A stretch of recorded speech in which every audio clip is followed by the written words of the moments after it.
বিগত 16 বছরে আমরা যারা ক্যাম্পাসে ছিলাম শুধুমাত্র কোরআন পড়ার কারণে, নামাজ পড়ার কারণে আমাদের হাজার হাজার শিক্ষার্থীদেরকে নির্যাতন করা হয়েছে, নিষ্পেষণ করা হয়েছে।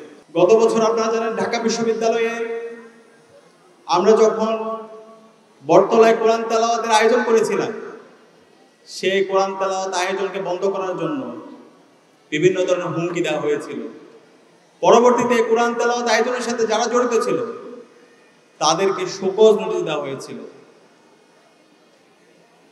রমজানের সময় যখন আমরা প্রোডাক্টিভ রমাদান শীর্ষক আয়োজন করছিলাম, কোরআনের আলোচনা করছিলাম, সেই আলোচনায় খুনি হাসিনা এবং তার দোসররা, নিষিদ্ধ ঘোষিত ছাত্রলীগের দোসররা আমাদের রোজাদারদের উপর হামলা করেছিল।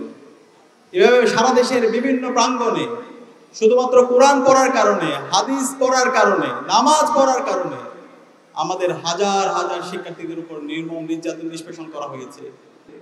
আজকে আমরা স্বাধীনভাবে কথা বলতে পারছি।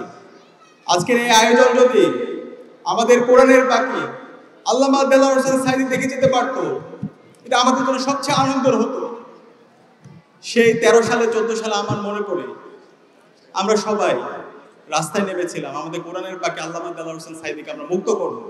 খুনি হাসিনা এবং তার দোসররা আল্লামা দেলোয়ার হোসেন সাঈদীকে মিথ্যা অভিযোগ দিয়ে এবং শহীদ নেতৃবৃন্দকে মিথ্যা অভিযোগ দিয়ে যে বিচারিক হত্যাকাণ্ড করছিল, সেই বিচারিক হত্যাকাণ্ড আমরা বন্ধ করব।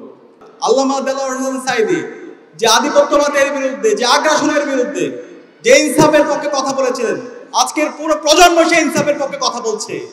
আজকের পুরো প্রজন্ম সেই ইনসাফের আহ্বান সবাইকে করছে।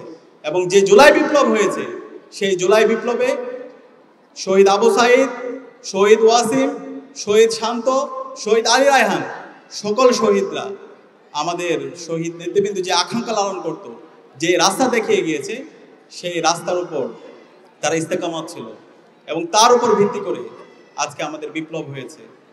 আল্লামা দেলোয়ার হোসেন সাঈদী থেকে শুরু করে আমাদের শহীদ নেতৃবৃন্দ যেভাবে অন্যায়ের বিরুদ্ধে কথা বলে গেছে, যেভাবে জালেমের বিরুদ্ধে, জুলুমের বিরুদ্ধে, ইনসাফের পক্ষে কথা বলে গিয়েছে, সেভাবে আমাদের সবসময় শির দ্বারা উঁচু রাখতে হবে। আমরা কি পারবো? ইনশাআল্লাহ, ইনশাআল্লাহ। আধিপত্যবাদের বিরুদ্ধে, আগ্রাসনের বিরুদ্ধে এবং নব্য ফেসিবাদের বিরুদ্ধে আমাদের শির দ্বারা সবসময় উঁচু রাখতে হবে।